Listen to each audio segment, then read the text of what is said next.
நம்முடைய உடலில் பெருங்குடலானது தொப்புளிலிருந்து 5 inch 5 inch right left up down ஆகிய 4 பக்கமும் சுற்றி வளையம் போல் உள்ளது. அதாவது செவ்வக வளையம் போல் அமைந்துள்ளது.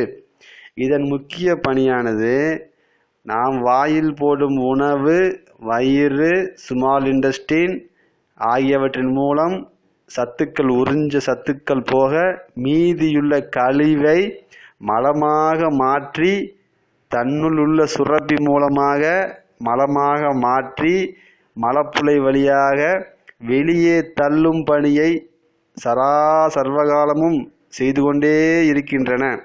எனவே இந்த பெருங்குடல் தான் நம்முடைய மிகவும் முக்கியமான உறுப்பு. வாயில் போட்டு கண்டதை தின்பதெல்லாம் நன்றாக மலமாக சத்துக்கள் உறிஞ்சது போக மலமாக வெளியேற்றி தள்ளிக்கொண்டே இருக்கின்றன. இந்த பெருங்குடலில் இந்த மலம் சரியாக செல்லவில்லை என்றால், உடலில் தேங்கியதென்றால் இந்த மலத்திலிருந்துதான் அதிகமான நோய்கள் தோன்றுகின்றன.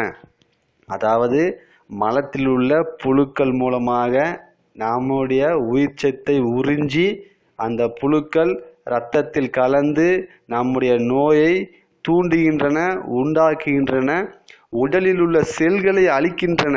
எனவே செல் கூட்டம் கூட்டமாக சிதைந்து கொண்டிருக்கின்றன.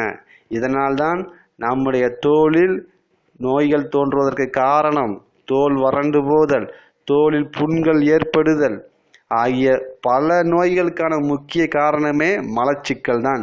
எனவே இந்த மலச்சிக்கலை போக்கி சுகமான, ஆரோக்கியமான, அழகான வாழ்க்கை வாழ வேண்டும். இதில் ஏதேனும் தங்களுக்கு சந்தேகங்கள் இருப்பின் என்னை அழைக்கவும். அக்குபஞ்சர் செந்தில்குமார், சென்னை 7401322874. நன்றி.